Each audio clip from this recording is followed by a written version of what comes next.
இந்தியாவுடைய வரலாறு முழுக்க RSSக்கும் பிஜேபிக்கும் இன்றைக்கு ஆட்சியில் அமர்ந்திருக்கக்கூடிய பிஜேபிக்கு சுதந்திரத்தினுடைய என்ன வரலாறு இருக்குது?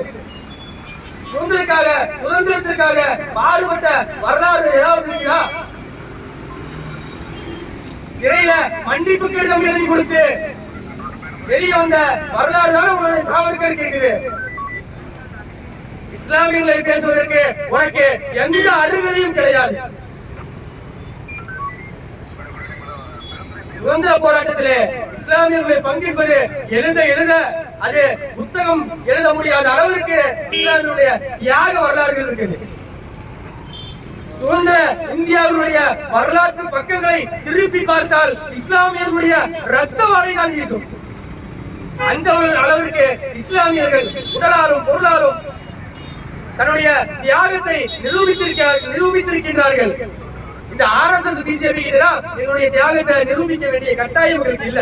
இருந்த போதிலும் ஒரு சில விஷயங்களை சொல்ல ஆசைப்படுகின்றேன். தமிழகத்திலே சுதந்திரத்துக்காக போராடிய செக்கிழுத்த செம்மல் வ.உ. சிதம்பரனார் அவர்கள் கப்பல் வாங்க வேண்டும் என்று முடிவெடுத்த பொழுது அதற்கு பல லட்சம் ரூபாய் கொடுத்தது ஒரு இஸ்லாமியர்.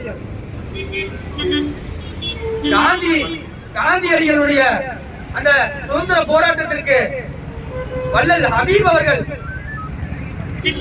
ஒரு பிளாங்க் செக் கொடுக்கிறாரு. தொகை எழுதப்படாத செக் கொடுக்கிறாரு. எத்தனை கோடி ரூபாய் வேணா எழுதிக்க முடியும். மதிப்பிட முடியாத அளவிற்கு தங்களுடைய பொருளாதாரத்தை உறுத்து உதவியவர்கள். நேதாஜி சுபாஷ் சந்திர போஸ் அவர்கள் பர்மா வந்த போது அவர்களுக்கு தன்னுடைய சொத்தை எல்லாம் எழுதி கொடுத்து சுதந்திர போராட்டத்திற்கு செலவிட்டுக் கொள்ளுங்கள் என்று சொன்னது ஒரு இஸ்லாமியர். கேரளாவில இருந்து ஒரு ட்ரெயின் வருது.